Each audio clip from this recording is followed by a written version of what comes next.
तो जन्म हेले वो कहले कौन परिचय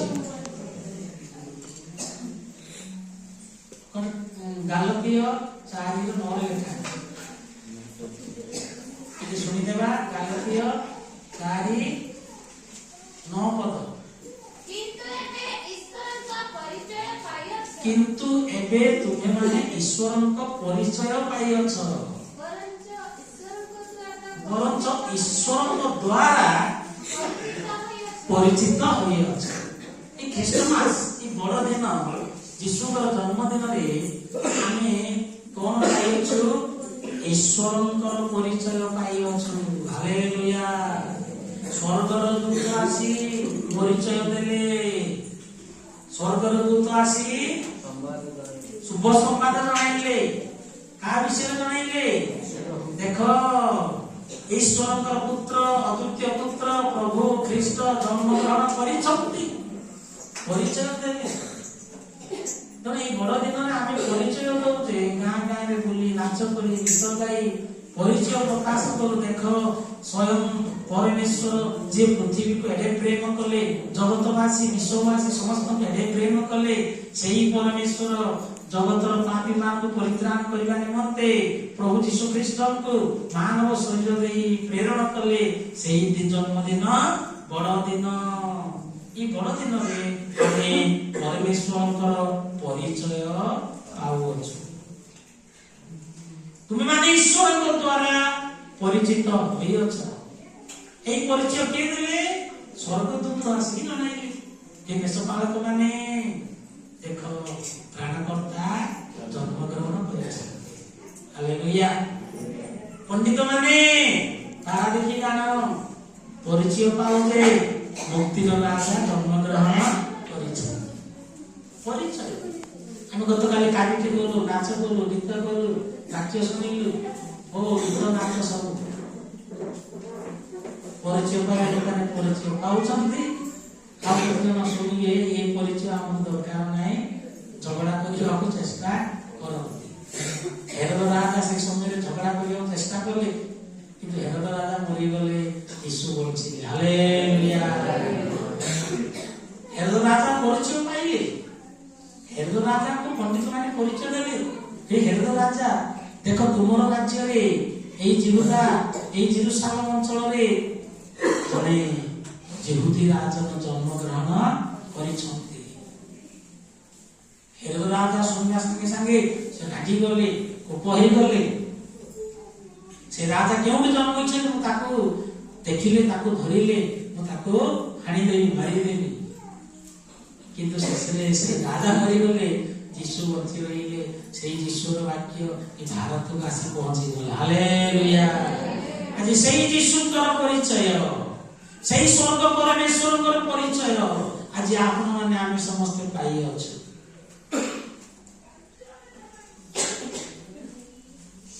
तुम आमे बेले बेले के गुड कथा कहितले लागि गले आमे जिला धरिबार आवश्यक नाही। एमि बाइबल अनेक राग क्रोध करिया लोक माने अछंती सेमानक राग क्रोध रे सेमाने विनाश होई छंती।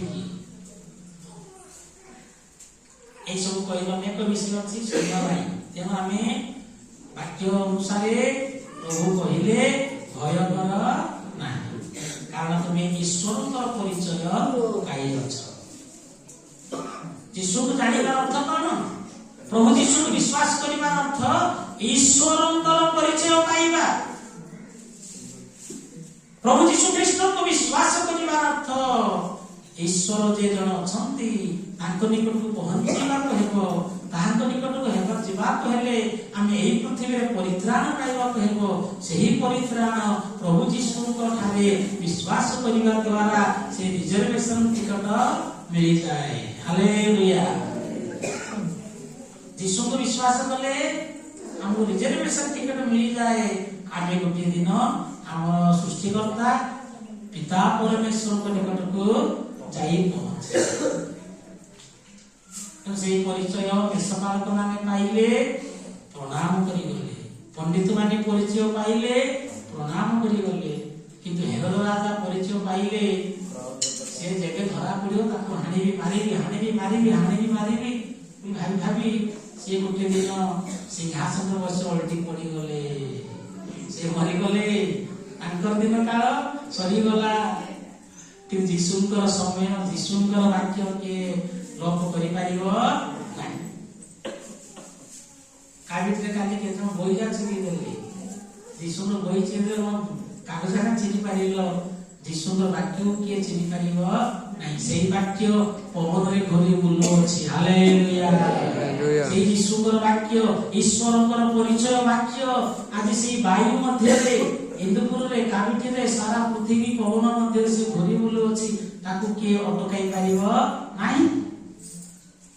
ତେଣୁ ଭୟ କରିବା ନାହିଁ। ଯେଉଁମାନେ ସେ ବାଇବଲକୁ ଚିରିଲେ ତାର ପ୍ରତିଫଳ ସେ ଅଳ୍ପ ଦିନରେ ଭୋଗିବ। ତୁମର ଆଖି ସବୁ ଦେଖିବ, ସେଦିନ ଜାଣିବ। ଏମିତି ବାଇବଲ ଚିରିବା ଲୋକମାନେ ଅନେକ ଅଛନ୍ତି ପୃଥିବୀରେ। ଜଣେ ଭାବିଲେ କି ବାଇବଲକୁ ପୁରା ପୋଡ଼ିଦେବି, ଜାଳିଦେବି। ଶେଷରେ ସେ ତାଙ୍କ ଘରେ କଣ କଲେ, ବାଇବଲ ମିଶିଲ ତିଆରି କରିଦେଲେ, ସବୁ ବାଇବଲ ତିଆରି କର। ହାଲେଲୁୟା। ତେଣୁ ଯେଉଁ ଲୋକ ବାଇବଲ ଚିରିବ, ବାଇବଲକୁ ଗୋଡ଼ରେ ଘଷିବ, ସେଇ ଲୋକ ବାଇବଲକୁ ମୁଣ୍ଡରେ ଧରିବ। ହାଲେଲୁୟା। କାବିଟ ଲୋକମାନେ ଭୟ କର ନାହିଁ। ବାକ୍ୟ କହିଲେ ତମେ ସାନ ଲୋକ ବୋଲି ଭୟ କର ନାହିଁ। ତ ବାକ୍ୟ ଜାଣିବା, ତୁମେ ମାନେ ଈଶ୍ୱରଙ୍କର ପରିଚୟ ପାଇଅଛ। କିନ୍ତୁ କହିଲେ ଅନେକ ବିଷୟ ଅଛି, ସମୟ ନାହିଁ। ତାପରେ ଆଉ କଣ ଦ୍ୱିତୀୟ ଅକ୍ଷର 25 ପ କହିଲେ ପରିଚୟ, ଈଶ୍ୱରଙ୍କର ପରିଚୟ। ଯେତେବେଳେ ଆମେ ଈଶ୍ୱରଙ୍କର ପରିଚୟ ପାଇଲୁ, ପରିଚୟ ପାଇଲା ପରେ ବାକ୍ୟ ଲେଖିଛି 25 ଚି କହିଲେ ଚିନ୍ତା, ଚିନ୍ତା, ଚି କହିଲେ ଚିନ୍ତା। ଯୀଶୁ କହିଲେ 6:25 ରେ, ମାଥ୍ୟୁ 6:25 ପଢିବା। ମାଥ୍ୟୁ 6:25 ପ୍ରଭୁ ଯୀଶୁ କାହିଁକି ଜନ୍ମ ହେଲେ, ସେ ଆମମାନଙ୍କର ସମସ୍ତ ଯୀଶୁ କହିଲେ, ହେ ଶିଷ୍ୟମାନେ, ମୁଁ ତୁମମାନଙ୍କୁ କହୁଅଛି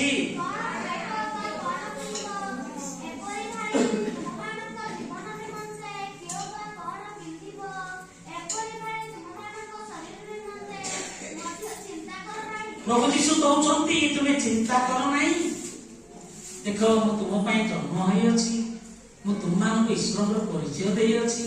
ତୁମେ ଈଶ୍ୱରଙ୍କର ସନ୍ତାନ ମାନେ, ତୁମେ ସ୍ୱର୍ଗର ପ୍ରଜା ମାନେ, ତୁମେ କାହିଁକି ଚିନ୍ତା କରୁଅଛ? କଣ ଖାଇବ? ଚିନ୍ତା କର ନାହିଁ। କଣ ପିନ୍ଧିବ? ଚିନ୍ତା କର ନାହିଁ। ଆମର ଝିଅ କହିଲେ, ବେଶୀ ପିନ୍ଧିବା କଥା କହିଲେ,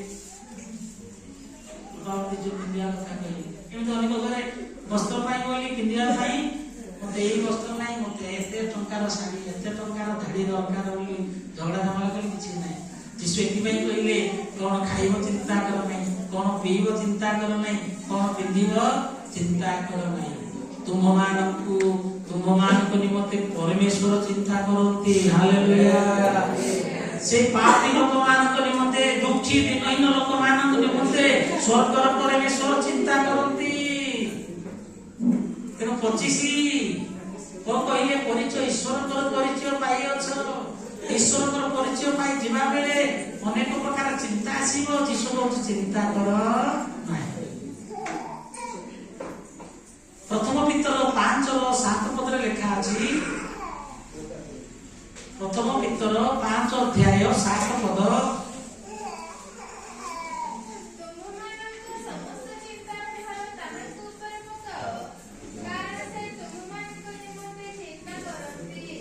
କାରଣ ଈଶ୍ୱର ପିତା ପରମେଶ୍ୱର ତୁମମାନଙ୍କ ନିମନ୍ତେ ଚିନ୍ତା କରନ୍ତି। ତେଣୁ ତୁମର ଚିନ୍ତାର ଭାଗ ତାହାଙ୍କ ଉପରେ ପକାଅ। ମନୁଷ୍ୟ ମାନଙ୍କର ଚିନ୍ତାର ଭାର, ପ୍ରେରିତ ପାଉଲ କହିଲେ, ମୋ ଉପରେ ଯେଉଁ ଦଣ୍ଡର ଭାର ଅଛି, ପାପର ଭାର ଅଛି, ଏଇ ପାପର ଭାର କିଏ ନେଇପାରିବ?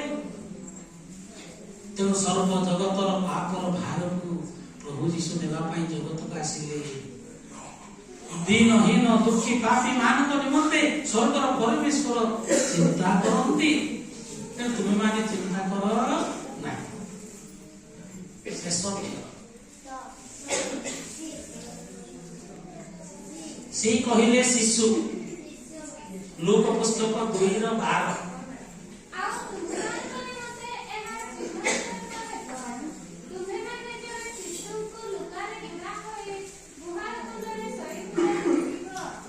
এটা লেখা আছে শিশু, লেখা আছে সে কহিলে শিশু। এই যিশু শিশু রূপে জন্ম হেলে। স্বর্গদূত কহিলে হে মেଷପାଳକ ମାନେ ତୁମେ ଜଣେ ଶିଶୁଙ୍କୁ ଲୁଗାରେ ଗୁଡା ହୋଇ ଗୁହାଳ କୁଣ୍ଡରେ ଶୋଇଥିବାର ଦେଖିବ। ସେଇ ଶିଶୁ ପ୍ରଭୁ ଯୀଶୁ। ଶିଶୁ ରୂପେ ଯୀଶୁ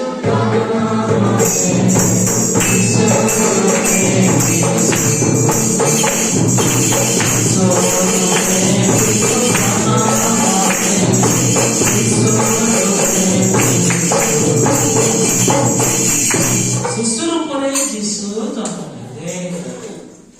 ଏହି ଖବର କିଏ ଜଣାଇଲେ?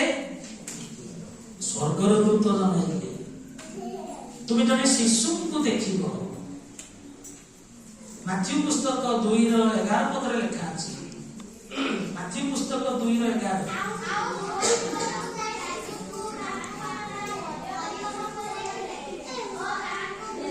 ଆଉ ଲେଖା ଅଛି ଲୁକ 2:11 ଲୁକ 2:12 ଲେଖା ଅଛି ମେଷପାଳକ ମାନେ ଯାଇ ଶିଶୁଙ୍କୁ ଦେଖିଲେ। ଏଠାରେ ପଣ୍ଡିତ ମାନେ, ମାଥ୍ୟୁ ପୁସ୍ତକ 2:11 ଲେଖା ଅଛି ପଣ୍ଡିତ ମାନେ ଘର ଭିତରକୁ ଯାଇ ଶିଶୁଙ୍କୁ ଦେଖିଲେ। ହାଲେଲୁୟା। କାହାକୁ ଦେଖିଲେ?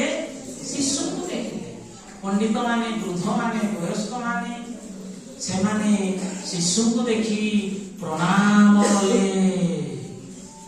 ସେମାନେ ଶିଶୁଙ୍କୁ ଦେଖି, ପିଲା ଯୀଶୁଙ୍କୁ ଦେଖି ପ୍ରଣାମ କରି ସୁନା କୁନ୍ଦୁରୁ କନ୍ଧରସ ଦେଲେ।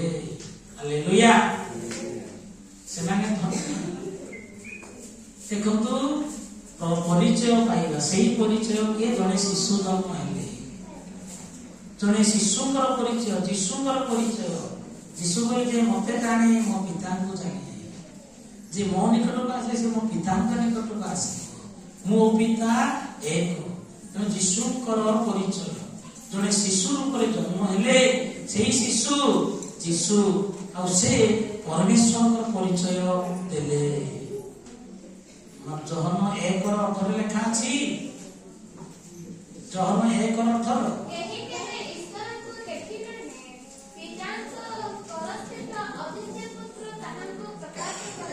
କେହି କେବେ ଈଶ୍ୱରଙ୍କୁ ଦେଖି ନାହିଁ, କିନ୍ତୁ ଈଶ୍ୱରଙ୍କର ପିତାଙ୍କର କୋଳରେ ଥିବା ଶିଶୁ, କୋଳରେ ଥିବା ଶିଶୁ ସେ ଅଦ୍ୱିତୀୟ ପୁତ୍ର ଯୀଶୁ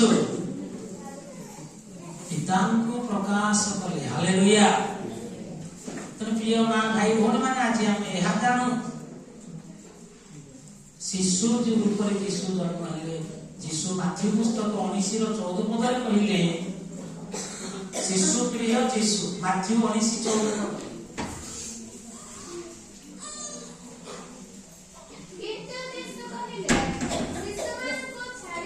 ଶିଶୁମାନଙ୍କୁ ଛାଡ଼ି ଦିଅ, ସେମାନଙ୍କୁ ମୋ ନିକଟକୁ ଆସିବାକୁ ମନା କର ନାହିଁ, କାରଣ ସ୍ୱର୍ଗ ରାଜ୍ୟ ଏହି ପ୍ରକାର ଲୋକମାନଙ୍କୁ। ଶିଶୁ ପରି ହୋଇଯାଅ। ଯୀଶୁ କହୁଛନ୍ତି ତୁମେ ଶିଶୁ ପରି ହୋଇଯାଅ, କାରଣ ସ୍ୱର୍ଗ ରାଜ୍ୟ ଏହି ପ୍ରକାର ଲୋକମାନଙ୍କର। ତୁମେ ସ୍ୱର୍ଗ ରାଜ୍ୟରେ ପ୍ରବେଶ କରିବାକୁ ହେଲେ ଶିଶୁ ପରି ହେବାକୁ ହେବ। ପ୍ରଭୁଙ୍କର ଏହି ବଡ଼ଦିନରେ ପ୍ରଭୁ ଯୀଶୁଙ୍କର ଜନ୍ମଦିନର ବାର୍ତ୍ତା, ଶୁଭ ସମାଚାର, ସ୍ୱର୍ଗଦୂତ ଆସିଲେ। ସ୍ୱର୍ଗଦୂତ ଆସି ବଡ଼ଦିନ ଆରମ୍ଭ କଲେ। Happy Christmas. ଆନନ୍ଦ, ଶାନ୍ତି, ଆଶୀର୍ବାଦ, ଉଲ୍ଲାସର ବଡ଼ଦିନ ସ୍ୱର୍ଗର ଦୂତମାନେ ଆସି ପାଳନ କଲେ। ମେଷପାଳକ ମାନଙ୍କୁ ଜଣାଇଲେ। ମେଷପାଳକ ମାନେ ବଡ଼ଦିନ ପାଳନ କଲେ। ତାପରେ ପଣ୍ଡିତ ମାନେ ଆସି ବଡ଼ଦିନ ପାଳନ କଲେ। କିନ୍ତୁ ଏହି ବଡ଼ଦିନ ଖବର ଶୁଣି ହେରୋଦ ରାଜା ରାଗିଗଲେ। ଶେଷରେ ସେ ସିଂହାସନରେ ଥାଇକି ଆଉଜିକି ପଡିଗଲେ। ପ୍ରିୟ ପ୍ରଭୁଙ୍କ ଲୋକମାନେ, ପ୍ରଭୁ ଆଜି ଆମକୁ ପରିଚୟ ଦଉଛନ୍ତି। 25 ବଡ ଦିନର 25 ତାରିଖ ବଡ ଦିନ। ଆମେ ବଡ ଦିନରେ ଆଜି କଣ ଶିଖିଲୁ? ପିତାଙ୍କର ପରିଚୟ ପାଇଲୁ। ପିତାଙ୍କର ପରିଚୟ ପାଇବାର ଅର୍ଥ କଣ? ପିତା ଯେ ପ୍ରେମ ଅଟନ୍ତି, ପ୍ରେମର ପରିଚୟ ପାଇଲୁ। ଶାନ୍ତି କଣ, ମୁକ୍ତି କଣ, ପରିତ୍ରାଣ କଣ, ସେଇ ପରିତ୍ରାଣ ଶାନ୍ତି ମୁକ୍ତିର ପରିଚୟ ପାଇଲୁ। ତେଣୁ ପ୍ରଭୁଙ୍କର ପରିଚୟ ପାଇଅଛୁ ଆମେ, ଶାନ୍ତି ମୁକ୍ତି ସ୍ୱର୍ଗର ପରିଚୟ ଆମେ ପାଇଅଛୁ। ତେଣୁ ଆମେ ଚିନ୍ତା କରିବା ନାହିଁ। 25 ପରିଚୟ, ସେ କହିଲେ ଚିନ୍ତା, ସେ କହିଲେ ଶିଶୁ।